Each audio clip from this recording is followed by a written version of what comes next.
শ্রাবণের ধারার মতো পড়ুক ঝরে 22শে শ্রাবণ বিশ্বকবি রবীন্দ্রনাথ ঠাকুরের প্রয়াণ দিবস। রবীন্দ্রনাথ ঠাকুর মানেই কিন্তু বাঙালির কাছে আবেগ, সেই সঙ্গে পড়েছে রাখি পূর্ণিমার পবিত্র তিথিও। ভুলে গেলে চলবে না 1905 সালে অস্থিরময় পরিস্থিতি বঙ্গভঙ্গ রোধ করার জন্য হিন্দু মুসলিম নির্বিশেষে সকলের হাতে কবিগুরু বেঁধে দিয়েছিলেন রাখি, একে অপরকে সৌভ্রাতৃত্বের বন্ধনে আবদ্ধ করে দিয়েছিলেন সম্প্রীতির বার্তা। আর আজ বিশ্বকবি কবিগুরু রবীন্দ্রনাথ ঠাকুরকে স্মরণ করে cultural literary forum of Bengal আয়োজন করেছে এক কবি স্মরণ সাংস্কৃতিক সন্ধ্যার, যেখানে কবিগুরুর চর্চা তো চলছে কবিতা, গান, আর রয়েছে আমরা টুডে স্টোরিও। সেই অনুষ্ঠানে কয়েক ঝলক তুলে ধরবো আপনাদের সামনে।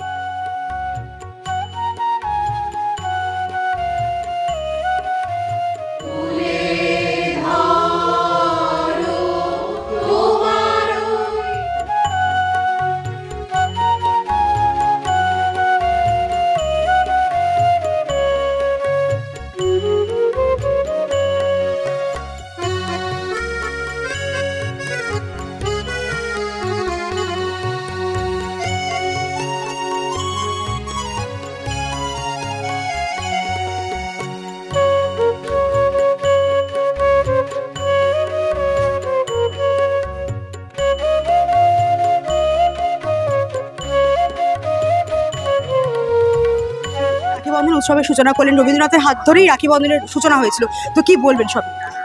যে ভাবনা নিয়ে রবীন্দ্রনাথ হিন্দু মুসলিম সবাই একসঙ্গে থাকুক, বঙ্গভঙ্গ বিরোধিতা করার জন্য বাংলা এক থাকুক, সে প্রচেষ্টা চালিয়েছিলেন। আজকে সে বাংলাদেশেই রবীন্দ্রনাথের মূর্তি ভাঙা হচ্ছে, এটা আমাদের কাছে খুবই দুঃখের, কষ্টের।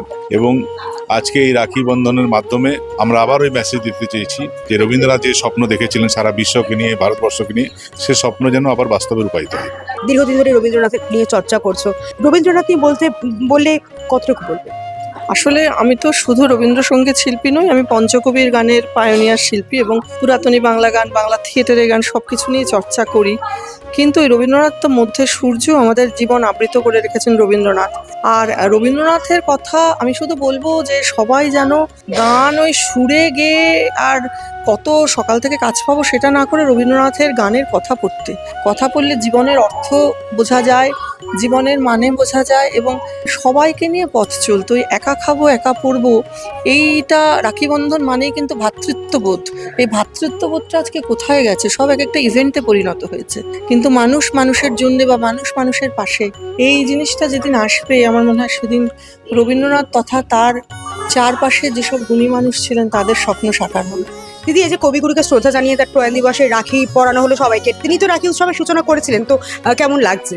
দারুণ, মানে উনি সূচনা করেছিলেন বলেই আজকে এই এত আমার ভালোবাসার এই উপহার এবং রাখি পুরো ব্যাপারটাই ভীষণ নস্টালজিক।